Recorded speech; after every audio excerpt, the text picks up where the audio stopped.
നമസ്കാരം, നാട്ടുവരമ്പിലേക്ക് സ്വാഗതം. ഇന്ന് ഉള്ളൂർ കൃഷിഭവൻ്റെ പരിധിയിലുള്ള ഒരു മികച്ച കർഷകയായ ശ്രീമതി സിന്ധുവിനെ നമുക്ക് പരിചയപ്പെടാം. സ്ഥലപരിമിതി മറികടന്നുകൊണ്ട് എങ്ങനെ ഒരു മനോഹരമായ പൂന്തോട്ടം അല്ലെങ്കിൽ ഒരു പച്ചക്കറിത്തോട്ടം ഒരുക്കാമെന്നുള്ളതിന് ഉത്തമ ഉദാഹരണമാണ് ശ്രീമതി സിന്ധുവിൻ്റെ ഈ കൃഷിയിടം.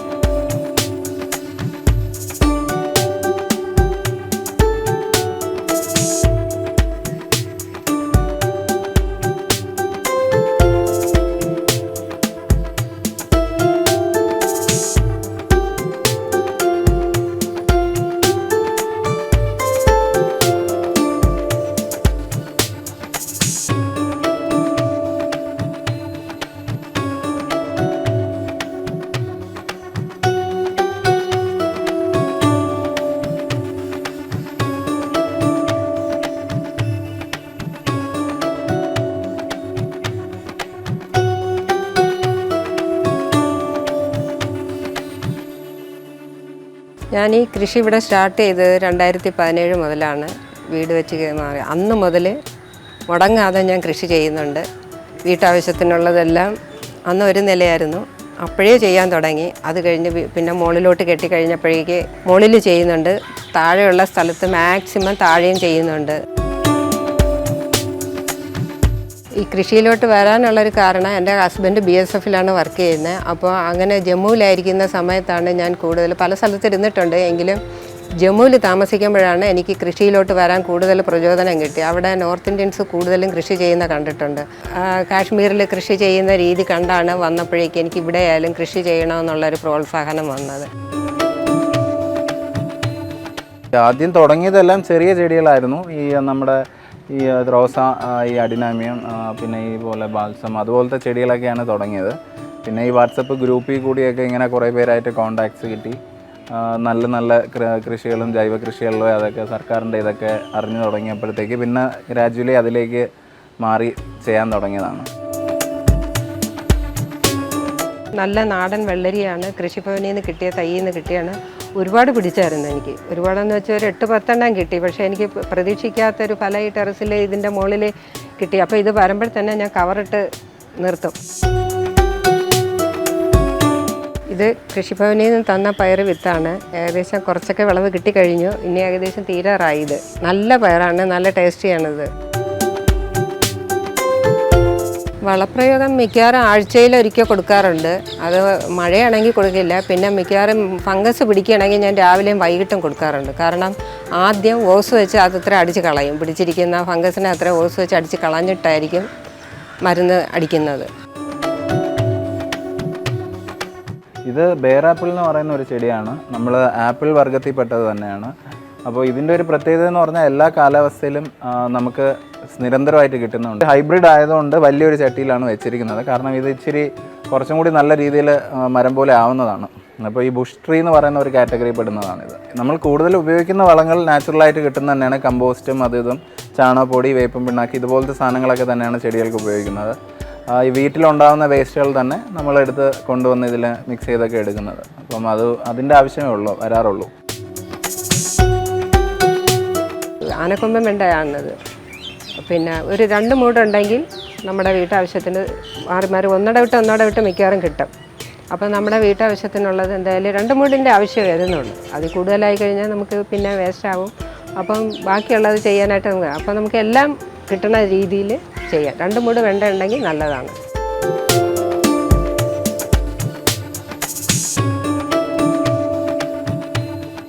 ഇവിടുന്ന് ഈ വെണ്ടയുടെ വിളവെടുപ്പ് തുടങ്ങിയതാണ്. ഇവിടെ നിന്നെല്ലാം ഞാൻ കട്ട് ചെയ്ത് കഴിഞ്ഞു. ഇതെല്ലാം കട്ട് ചെയ്ത് ഇവിടം വരെ എത്തിക്കഴിഞ്ഞു. അപ്പോൾ ഇനി ഒരെണ്ണം വിത്തിനായിട്ട് നിർത്തും.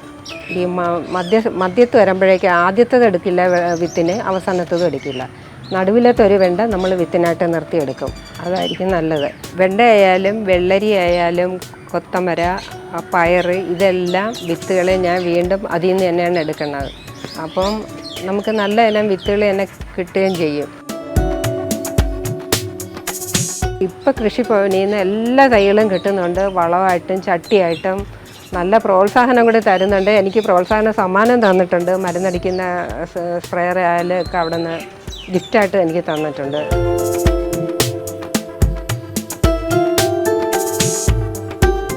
ഈ ചീര ഒരു പ്രത്യേക ഇനം ചീരയാണ്. നമ്മുടെ പച്ച കീര പോലെ തന്നെ മുറിച്ചാലും നന്നായിട്ട് വളർന്ന് മരം പോലെ ആകും.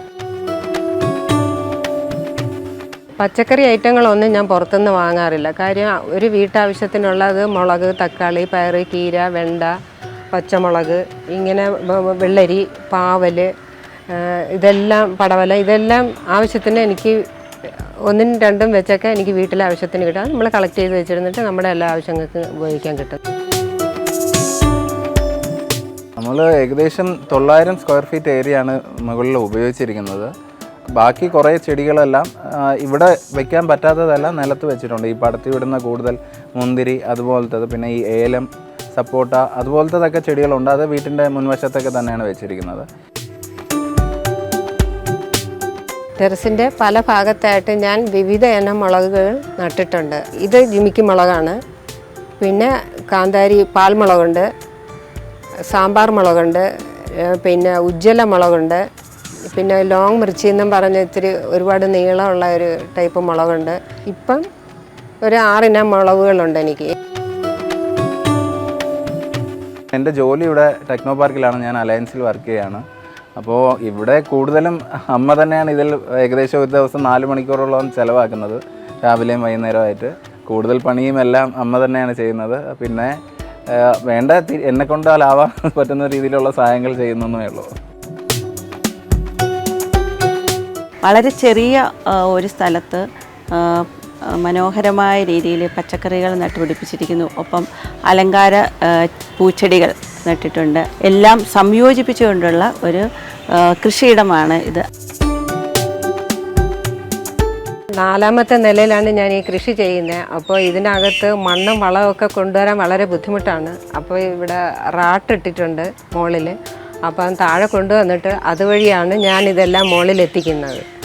അല്ലാതെ താഴെ കൂടെ കൊണ്ടുവരാൻ ഈ 4ാമത്തെ നിലയിലാകുമ്പോൾ വളരെ ബുദ്ധിമുട്ടാണ്. അപ്പോൾ അതുവഴിയാണ് ഞാൻ ഈ മണ്ണും വളവും ചാണകം എല്ലാം ഇനി മുകളിൽ കയറ്റി കൊണ്ടുവരുന്നത്. ഒരാളുടെ സജഷൻ പ്രകാരമാണ് ഈ വെള്ള വൈറ്റ് കളറിൽ ഒരു ഡാമ്പിങ് ചെയ്തിരിക്കുന്നത്. അതായത് വാട്ടർ പ്രൂഫിംഗ് ആണ്. കെട്ടിടത്തിൽ പ്രശ്നം വരത്തില്ല. മാത്രമല്ല അടിയിൽ നിന്നുള്ള ഒരു വെട്ടവും നല്ല ഇതായിട്ട് ചെടികൾക്ക് കിട്ടും. വെള്ള കളറായതുകൊണ്ട് ഇത് നല്ല ഇതായിട്ട് ചെടികൾക്ക് അങ്ങനെ ഒരു ഗുണമുണ്ടെന്നാണ് പറയുന്നത്. പച്ചക്കറിക്ക് ഞാൻ ജൈവവളം മാത്രമാണ് ചെയ്യുന്നത്.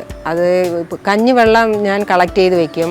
ആ കഞ്ഞിവെള്ളം, അരി കഴുകുന്ന വെള്ളം, പരിപ്പ്, ഇങ്ങനെയൊക്കെ കഴുകുന്ന വെള്ളം കളക്ട് ചെയ്ത് വെച്ച് കൊണ്ടുവന്നിട്ട് അതിനകത്ത് പിന്നെ വേപ്പൻ പിണ്ണാക്കും കടലപ്പിണ്ണാക്കും കൂടെ ഒക്കെ ഇട്ട് അത് 2 ദിവസം പുളിക്കുമ്പോഴേക്ക് അത് ഡൈല്യൂട്ട് ചെയ്ത് ഞാൻ പച്ചക്കറിക്ക് ഒഴിക്കാറുണ്ട്. പിന്നെ ചാണകപ്പൊടി ഇടയ്ക്കിടയ്ക്ക് കൊടുക്കാറുണ്ട്. ഈ കിച്ചൺ ബിന്നിനകത്ത് വേസ്റ്റ് ഇട്ട് കിട്ടുന്ന അതിൻ്റെ കമ്പോസ്റ്റാക്കി കിട്ടുന്ന വളമുണ്ട്. ബയോഗ്യാസിൻ്റെ സ്ലറി കിട്ടുന്നുണ്ട്. കുറച്ച് ചാണകം മാത്രം ഞാൻ പുറത്തുനിന്ന് എടുക്കാറുള്ളൂ. ബാക്കി എല്ലാ വളവും നമുക്കിപ്പം വീട്ടിൽ നിന്നും കിട്ടുന്നുണ്ട്. കൃഷിഭവനിൽ നിന്നായാലും നല്ല രീതിയിൽ ഇടയ്ക്കിടയ്ക്ക് നമുക്ക് ആവശ്യത്തിനുള്ള വളങ്ങൾ കിട്ടുന്നുണ്ട്. പച്ചക്കറി തൈയും കിട്ടുന്നുണ്ട്. അപ്പം നമ്മുടെ ആവശ്യത്തിനുള്ളത് നമ്മൾ പൈസ കൊടുക്കാതെ തന്നെ നമുക്ക് വീട്ടാവശ്യത്തിനുള്ള കിട്ടുന്നുണ്ട്.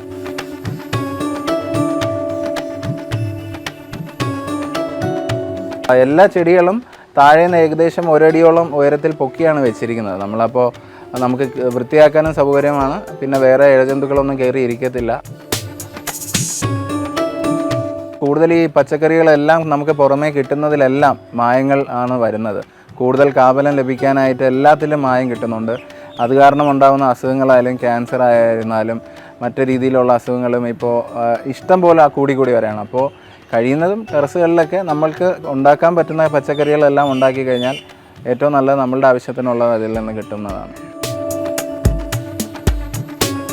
പച്ചക്കറി കൃഷി നടപ്പിലാക്കുന്നതിൻ്റെ ഭാഗമായി കൃഷിഭവൻ തലത്തിൽ നിന്ന് VDP പദ്ധതിയിലൂടെ അത്യുൽപാദന ശേഷിയുള്ള തൈകൾ, വിത്തുകൾ, അവയ്ക്ക് ആവശ്യമുള്ള മറ്റ് ഉൽപാദന ഉപാധികൾ, അതായത് ജൈവവളം, ജൈവ കീടനാശിനികൾ, മറ്റ് നിയന്ത്രണ മാർഗങ്ങളെല്ലാം തന്നെ അവർക്ക് കൃഷിയിടത്തിൽ നേരിട്ടെത്തിയും അതോടൊപ്പം തന്നെ കൃഷിഭവനിൽ നിന്നും അവർക്ക് പ്രയോജനപ്പെടുത്തക്ക വിധം തന്നെ നമ്മൾ എല്ലാം നടപ്പിലാക്കി വരുന്നുണ്ട്.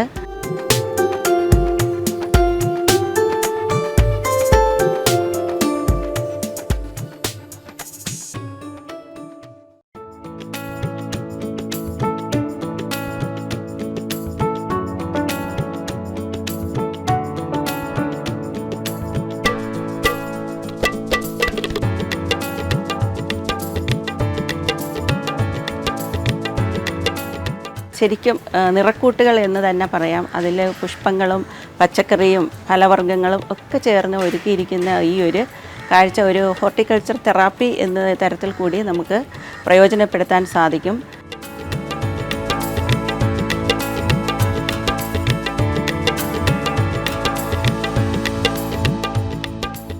പച്ചക്കറി കൃഷിക്കൊപ്പം തന്നെ പൂക്കൃഷിയും ഞാൻ ചെയ്യാറുണ്ട്. എല്ലാം കൂടി പൂക്കൃഷി ആയാൽ ഒരു 10-100 ഓർക്കിഡ്, പിന്നെ ആന്തൂറിയം, ഇങ്ങനെ പല ഇനം പൂച്ചെടികളെല്ലാം കൂടി തന്നെ ഒരു 100 മേലിൽ കളക്ഷനുണ്ട്. ഇത് സെലേഷ്യയാണ്. ഇത് ഒരു 3 കളറുണ്ട്. ചുവപ്പുണ്ട്, ഇത് വന്നിട്ട് മജന്ത കളറ്, മഞ്ഞ, ചുവപ്പുണ്ട്. ചുവപ്പിൻ്റെ തൈ പാകിയിട്ടേ ഉള്ളൂ, വിത്തിട്ടിട്ടേ ഉള്ളൂ, ആയിട്ടില്ല. ഇത് പെട്ടെന്ന് പൊടിച്ചേരി. ഇതിൻ്റെ ഈ കാണുന്ന ഇത് വിത്ത് ഭാഗമാണ്. ഇത് നമ്മളെടുത്ത് ഇച്ചിരി ഒന്ന് ഉണക്കിയിട്ടിട്ട് പാകി കഴിഞ്ഞാൽ ഇതൊക്കെ പെട്ടെന്ന് പൊടിച്ച് വരുന്ന നാടൻ ചെടികളാണ് ഇതൊക്കെ. ഇത് ഓർക്കിഡാണ്. ഓർക്കിഡ് ഈ പറഞ്ഞ ഞാൻ ഇടകലർത്തിയാണ് വെച്ചിരിക്കുന്നത്. പല സൈസ് ഓർക്കിഡ് ഉണ്ട്. ഇത് ഡാൻസിങ് ഗേൾ എന്ന് പറയുന്ന ഒരു സൈസ് ഓർക്കിഡാണ് എനിക്കുന്നത്, മഞ്ഞ നിറത്തിലുള്ളത്. ഇത് ഡെൻഡ്രോബിയം വൈറ്റാണ്. ഇതാണ് ഞാൻ പറഞ്ഞ മൊക്കോറ എന്ന് പറഞ്ഞ ഒരെണ്ണം ഓർക്കിഡ്, മൊക്കോറ. ഇത് പല കളറുണ്ട്, നല്ല ഭംഗിയാണ്. ഇത് പൂത്ത് കഴിഞ്ഞാൽ ഒരു 3 മാസം വരെ ഈ പൂവ് നിൽക്കും. ഞാൻ 3 ടൈപ്പ് വളം കൊടുക്കാറുണ്ട്. ഒന്ന് നമ്മുടെ വളക്കടയിൽ നിന്ന് കിട്ടുന്ന സ്പ്രേയർ ഉണ്ട്, ഓർക്കിഡിന് അടിക്കുന്ന സ്പ്രേ. ഇലയിൽ തളിക്കുന്നതുണ്ട്, വേരിൽ തളിക്കുന്നതുമുണ്ട്, അത് കൊടുക്കാറുണ്ട്. പിന്നെ ഞാൻ ചെയ്യുന്നത് പച്ച ചാണകം കലക്കിയിട്ട് അത് ഒഴിച്ചു കൊടുക്കാറുണ്ട്. പിന്നെ നമ്മുടെ തേങ്ങ പൊട്ടിക്കുന്ന വെള്ളം അത് കളക്ട് ചെയ്ത് വെച്ചിട്ട് 1 കപ്പ് ഉണ്ടെങ്കിൽ അതിന് 4 ഇരട്ടി വെള്ളം ചേർത്തിട്ട് അത് ഞാൻ സ്പ്രേ ചെയ്ത് കൊടുക്കാറുണ്ട്. ഓർക്കിഡ് കൃഷി ചെയ്യുന്നത് എളുപ്പമാണ്. പലർക്കും അതൊരു ബുദ്ധിമുട്ടായിട്ട് തോന്നും. പക്ഷേ ഇത് ചെയ്ത് പിടിച്ചു കഴിഞ്ഞാൽ നല്ലൊരു ഇതാണ്. കൂടുതൽ നമുക്ക് കെയറിങ്ങിൻ്റെ ആവശ്യം വരുന്നില്ല, വെള്ളത്തിൻ്റെതായാലും വരണ്ട. പക്ഷെ തൊണ്ട്, ഇതിന് ഉപയോഗിക്കുന്ന തൊണ്ട്, കരിക്കഷ്ണം, പിന്നെ നമ്മുടെ ഇഷ്ടികേര കഷ്ണം അതും പൊടിച്ച് ഇത് ചേർത്ത് 3 കൂടെ മിക്സ് ചെയ്താണ് വെക്കുന്നത്. എനിക്ക് തോന്നുന്നു കൂടുതലും തൊണ്ടിൽ ഇത് നന്നായിട്ട് പിടിച്ച് കയറും. ഞാൻ തൊണ്ട് മുഴുവനുള്ള തൊണ്ട്, നമ്മൾ പൊതിച്ചെടുക്കുന്ന തൊണ്ട് അതേപോലെ എടുത്തിട്ട് അത് റൗണ്ട് ചെയ്തിട്ട് അതിനകത്ത് കരിയും കട്ടയും ഒക്കെ ഇട്ടിട്ട് ഈ ഓർക്കിഡ് അതിനകത്ത് വെച്ചിട്ട് ഒന്ന് ബാൻഡ് ചെയ്യും. ബാൻഡ് ചെയ്തിട്ട് ചട്ടിക്കകത്ത് ഇറക്കി വയ്ക്കും. അപ്പം വേരോട്ടം നന്നായിട്ട് ഓർക്കിഡിന് കിട്ടും. വളം നമുക്ക് അതിനകത്തോട്ട് സ്പ്രേ ചെയ്താലും ചകിരിയുടെ ഇതിലുള്ളത് കാരണം നന്നായിട്ട് കിട്ടും. പിന്നെ ഈ പായൽ പിടിച്ചിരിക്കുന്നത് നല്ലതാണ് ഓർക്കിഡിൽ. ഞാൻ ഈ ചെടികൾ അടീനി ആയാലും ഓർക്കിഡായാലും എന്ത് ചെടിയായാലും ഓൺലൈനിൽ കൊടുക്കാറുണ്ട്. പകരം എനിക്കില്ലാത്ത ചെടി ഞാൻ എക്സ്ചേഞ്ച് ചെയ്ത് വാങ്ങാറുണ്ട്. അങ്ങനെയാണ് എനിക്ക് ഈ ചെടികൾ അത്രയും കൂടുതൽ കളക്ഷൻ ആയത്. പിന്നെ എനിക്ക് ഇഷ്ടപ്പെടുന്ന ചെടികൾ ഞാൻ നഴ്സറി കണ്ട വാങ്ങും. ഇത് ഡെൻഡ്രോബിയാണ്. ഇത് വളർത്താൻ എളുപ്പമാണ്, എല്ലാവർക്കും ചെയ്യാവുന്നതേ ഉള്ളൂ. എല്ലാവർക്കും ഇതൊരു പ്രയാസമായിട്ട് തോന്നി. എനിക്കും ആദ്യം ഇതൊരു പ്രയാസമായിട്ട് തോന്നി. കുറേ വാങ്ങി പാഴായിപ്പോയി, ഇതിൻ്റെ കെയറിങ് അറിയാത്തത് കാരണം പാഴായിപ്പോയി. ഈ ഡെൻഡ്രോബിയത്തിന് ചൂടും വേണം, തണുപ്പും വേണം. മഴയത്തായാലും വലിയ കുഴപ്പമൊന്നുമില്ല. പിന്നെ ഒരുപാട് വെള്ളം വരാതെ നമ്മളൊരു ഷെയ്ഡ് കൊടുത്ത് നിർത്തിയാൽ നന്നായിട്ട് ഇത് പൂ പിടിക്കും. പൂ പിടിച്ച് കഴിഞ്ഞാൽ ഇത് ഒരു 3 മാസം വരെയൊക്കെ നിൽക്കുന്ന ഒരു ഇതാണ് ഈ ഡെൻഡ്രോബിയം. പല കളറുണ്ട്, വൈറ്റ്, റെഡ്, വയലറ്റ്, പിങ്ക്, ഇങ്ങനെ പല കളറുണ്ട്. ഈ കാണുന്നതെല്ലാം ഗ്രൗണ്ട് ഓർക്കിഡാണ്. മുകളിലും താഴെയൊക്കെ ഇരിക്കുന്ന ഗ്രോ ബാഗിലും ചട്ടിയിലുമായിട്ടൊക്കെ ഇരിക്കുന്നത് ഗ്രൗണ്ട് ഓർക്കിഡ്. വിവിധ ഇനം കളറിലുള്ള ഗ്രൗണ്ട് ഓർക്കിഡുകളാണ്. കൃഷി ചെയ്യണമെങ്കിലും പൂക്കൃഷിയും പച്ചക്കൃഷിയും ചെയ്യുന്നെങ്കിലും എനിക്ക് ടെറസ് എപ്പോഴും നല്ല ക്ലീനായിട്ട് കിടക്കണമെന്നുള്ള എനിക്കൊരു നിർബന്ധമാണ്. അപ്പോൾ അത് ഞാനിത് എല്ലാ പണിയും കഴിയുമ്പോഴേക്ക് അത് തൂത്ത് തുടച്ച് നല്ല ക്ലീൻ ചെയ്യുകയാണ് ചെയ്യുന്നത്. എപ്പോഴും വൃത്തിയായിട്ട് കിടക്കണമെന്നുള്ളൊരു കൂട്ടത്തിലാണ് എനിക്ക് ആയുർവേദ മെഡിസിൻ്റെ കളക്ഷൻ ടെറസിലും താഴെയായിട്ട് കുറച്ചുണ്ട്. അതായത് നമ്മുടെ ഇതിൽ പറയുന്ന നഗരയില, മുറുകൂട്ടി, കറ്റാർ വാഴ, ചങ്ങലപ്പരണ്ട, തുളസി, വേപ്പില, ഇതെല്ലാം മെഡിസിൻ പ്ലാന്റ് എന്ന നിലയിൽ ഞാൻ നട്ടിട്ടുണ്ട്. ഈ കാണുന്നത് ഒരു അലങ്കാര ചെടി, വള്ളി പോലെ പടർന്നു പോകുന്നതാണ്. ഇതിൻ്റെ പേര് ഹോയ എന്നാണ്. ഇത് വിവിധ കളറിലുണ്ട്, മജന്ത കളറിലുണ്ട്, ഇതിൻ്റെ റെഡുണ്ട്, വൈറ്റ്, മഞ്ഞ, ഇങ്ങനെ പല കളറിലുണ്ട്. എനിക്ക് ഇത് 2 കളറേ ഉള്ളൂ.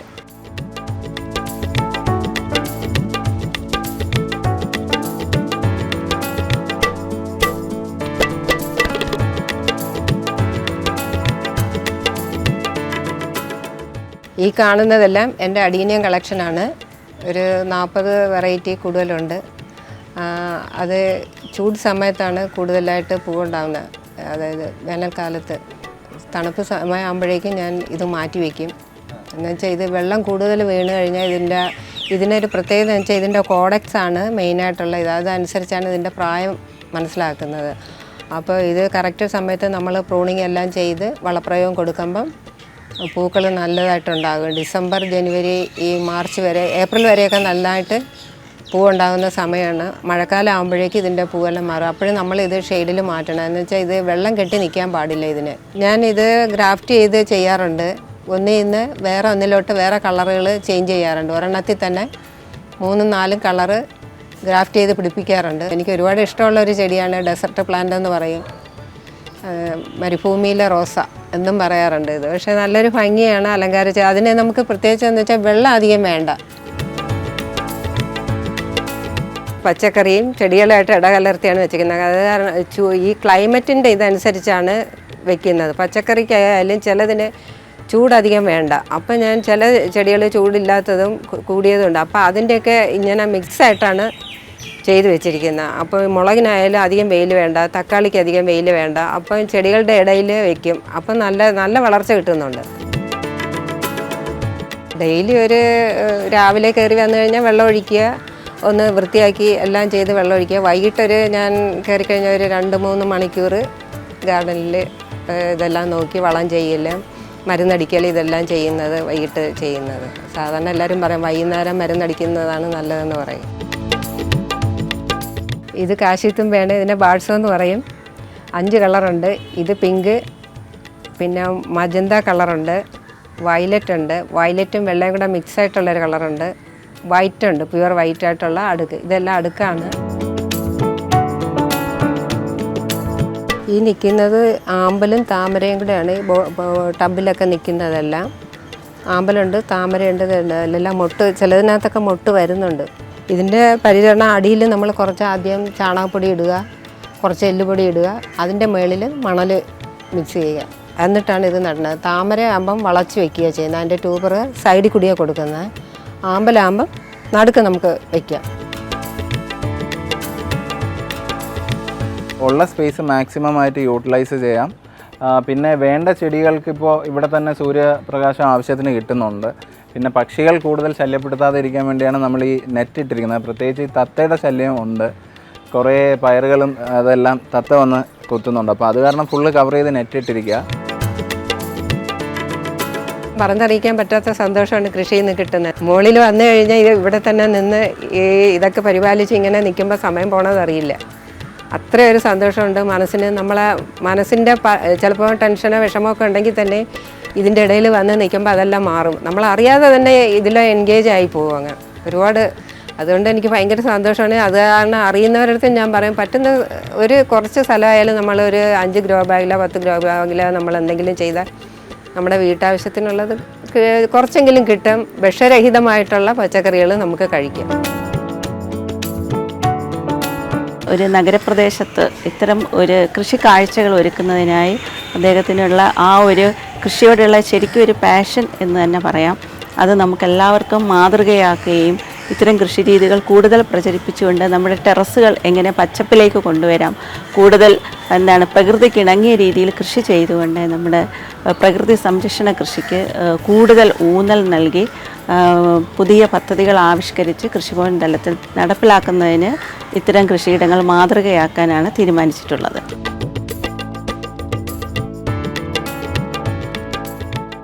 നമ്മുടെ കൃഷിഭവൻ പരിധിയിലുള്ള ഒരു പ്രധാന പ്രശ്നം എന്ന് പറയുന്നത് സ്ഥലപരിമിതിയാണ്. അപ്പോൾ ആ ഒരു പരിമിതി മറികടക്കുന്നതിനായി ഇത്തരം ടെറസ് കൾട്ടിവേഷൻ പരമാവധി പ്രോത്സാഹിപ്പിച്ചുകൊണ്ട് പരമാവധി ഉൽപ്പാദനം വർദ്ധിപ്പിക്കുക, ഉൽപ്പാദനക്ഷമത വർദ്ധിപ്പിക്കുക എന്നീ കാര്യങ്ങൾ കൃഷിഭവൻ ഊന്നൽ നൽകിക്കൊണ്ട് വിവിധ പദ്ധതികൾ ആവിഷ്കരിക്കുന്നുണ്ട്. അപ്പോൾ അതിൻ്റെ ഭാഗമായിട്ടൊരു മാതൃകാ തോട്ടമായിട്ടാണ് ശ്രീമതി സിന്ധുവിൻ്റെ ഈ ഒരു കൃഷിയിടം നമ്മൾ സെലക്ട് ചെയ്തിട്ടുള്ളത്.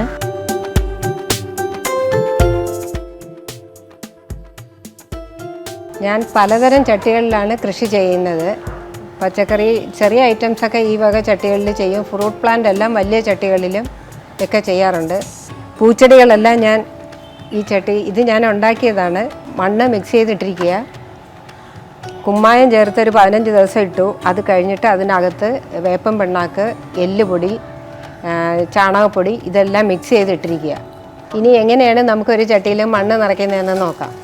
ആദ്യം കുറച്ച് കരിയില ഇടും ഞാൻ. അത് കഴിഞ്ഞിട്ട് പിന്നെ ഈ മണ്ണ് കുറച്ച് ഇടുക ചെയ്യുന്നത്.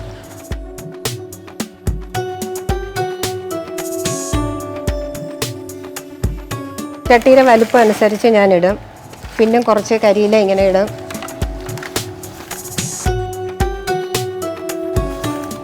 അത് കഴിഞ്ഞ് വീണ്ടും കുറച്ച് മണ്ണിങ്ങനെ ഇടും.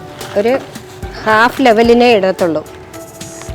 ഒരു അര പൊക്കത്തിന് മാത്രം മണ്ണിങ്ങനെ ഇട്ടിട്ട് കുറച്ച് ചാണകപ്പൊടി അല്ലെങ്കിൽ നമ്മൾ മിക്സ് ചെയ്ത് കിട്ടുന്ന വളം അത് കുറച്ച് തൂക്കിയിട്ട് നമ്മൾ പ്ലാന്റ് നടുക ചെയ്യുന്നത്. ഇത് പോട്രയിൽ മുളപ്പിച്ചെടുത്ത മുളക് തൈയാണ് ഞാൻ ഇതിനകത്ത് നടാൻ പോകുന്നത്.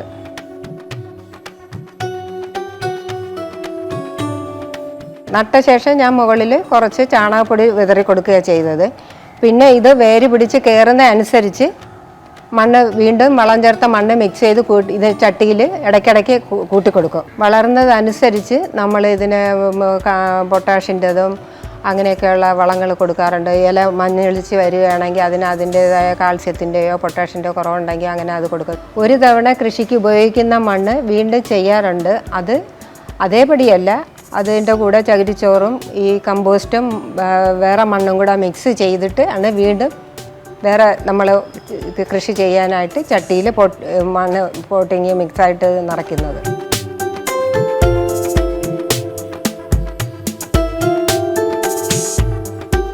കൃഷിഭവനിൽ നിന്നുള്ള മികച്ച സപ്പോർട്ടുണ്ട്.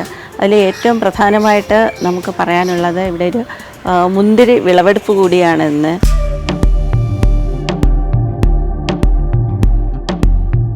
ഇന്ന് കൃഷിഭവനെ സംബന്ധിച്ച് നല്ലൊരു വിളവെടുപ്പിൻ്റെ ഒരു സുദിനമാണ്. ശരിക്കും ഒരു ജ്യൂസ് മുന്തിരി ഇനത്തിൽപ്പെട്ട ഈ 8 വർഷം പ്രായമുള്ള ഈ മുന്തിരിയുടെ ആദ്യത്തെ വിളവെടുപ്പ് എന്ന് വേണമെങ്കിൽ പറയാം. ഇത്രയും വർഷം കാത്തിരുന്നു, പക്ഷേ ഈ വർഷമാണ് ശരിക്കും നന്നായിട്ട് കായ്ച്ചത്. അപ്പോൾ അതെല്ലാവരോടും ഒരു ഒത്തുചേരൽ കൂടിയാണ്. കൃഷിഭവൻ കുടുംബവും ഒപ്പം ഇവിടുത്തെ സിന്ധു മേഡത്തിൻ്റെ കുടുംബവും ഒത്തുചേർന്ന് ഞങ്ങൾ വിളവെടുപ്പ് നടത്തിയിരിക്കുന്നു. ജൈവ രീതിയിലാണ് ഈ ഒരു മുന്തിരിയെ നട്ട് വളർത്തിയിട്ടുള്ളത്. മുന്തിരി വള്ളികൾ സൗജന്യമായിട്ട് തന്നെ കൃഷിഭവനിൽ എത്തിച്ചു തരുമെന്നും കൃഷിഭവനിലെ കാർഷിക കർമ്മസേന വഴി ഞങ്ങളിത് തൈകളാക്കി ഏകദേശം ഒരു 20 കുടുംബങ്ങളിലേക്ക് മുന്തിരി കൃഷി ചെയ്യുന്നതിനായിട്ട് ഉള്ള ഒരു പദ്ധതി ഞങ്ങളിവിടെ നടപ്പിലാക്കുന്നുണ്ട്. ഈ മുന്തിരി ഞാൻ നട്ടിട്ട് 8 വർഷമായി. ഈ 8 വർഷം കൊണ്ട് ഇത് വളരുന്നതനുസരിച്ച് പ്രൂൺ ചെയ്ത് വിടുമായിരുന്നു. പ്രൂൺ വെച്ചാൽ ചെറിയ വള്ളികളും ഇലകളും കംപ്ലീറ്റ് വെട്ടുമായിരുന്നു. അപ്പോഴേക്കും അതിൽ പുതിയ ശാഖ വരും. ശാഖ വരുന്നതിനൊപ്പം പൂ വരും.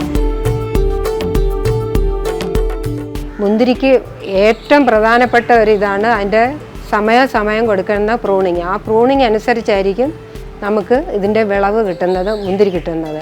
പ്രൂണിങ് കഴിഞ്ഞ് ഒരാഴ്ച കഴിയുമ്പോഴേക്കാണ് ഇതിൻ്റെ വളപ്രയോഗം നല്ല രീതിയിൽ കൊടുക്കേണ്ടത്. അപ്പോഴായിരിക്കും നല്ല പുതിയ ശാഖകൾ ഉണ്ടാകുന്നത്. ആ ശാഖയിൽ പൂ വരുന്ന, ആ ശാഖ വരുന്നതിനോടൊപ്പം തന്നെ അതിന് പൂവും വരും, നിറച്ച് പൂവുണ്ടാകും.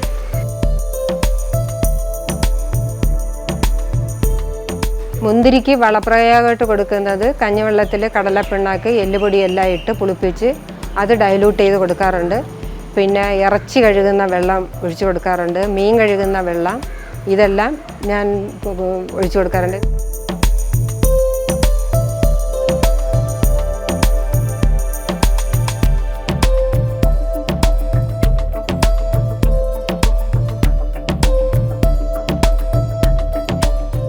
ഇതിപ്പം ഏകദേശം 8 വർഷത്തോളമായി നമ്മൾ ഇതണക്ക് ടെറസിൻ്റെ മേളിലൊക്കെ തുടങ്ങിയിട്ട്. നമുക്ക് എല്ലാവർക്കും അതിനോടൊരു ചെറിയ താല്പര്യം ഉണ്ടെങ്കിൽ ഒന്ന് തുടങ്ങാവുന്നേ ഉള്ളൂ. തുടങ്ങിക്കഴിഞ്ഞാൽ നമുക്കത് നാച്ചുറലായിട്ട് ഏത് ജോലിയും ചെയ്ത് കഴിയുമ്പോൾ അതിലേക്ക് ഇഷ്ടം വരെ നമ്മളത് തുടർച്ചയായി ചെയ്തുകൊണ്ടിരിക്കുന്നു എന്ന് പറയുന്ന കണക്ക്.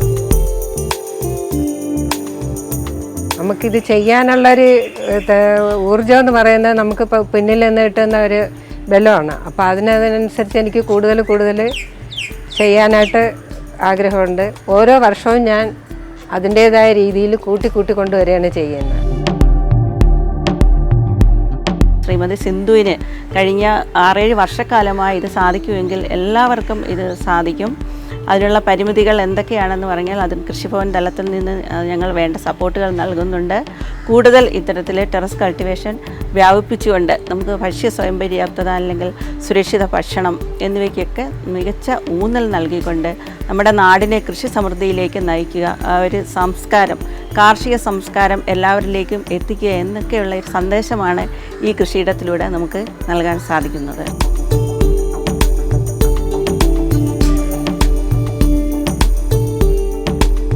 നമ്മൾ ഇതുവരെ കണ്ടുകൊണ്ടിരുന്നത് ശ്രീമതി സിന്ധുവിൻ്റെ ഈ മാതൃകാ കൃഷിയിടത്തിലെ കൃഷിക്കാഴ്ചകളാണ്.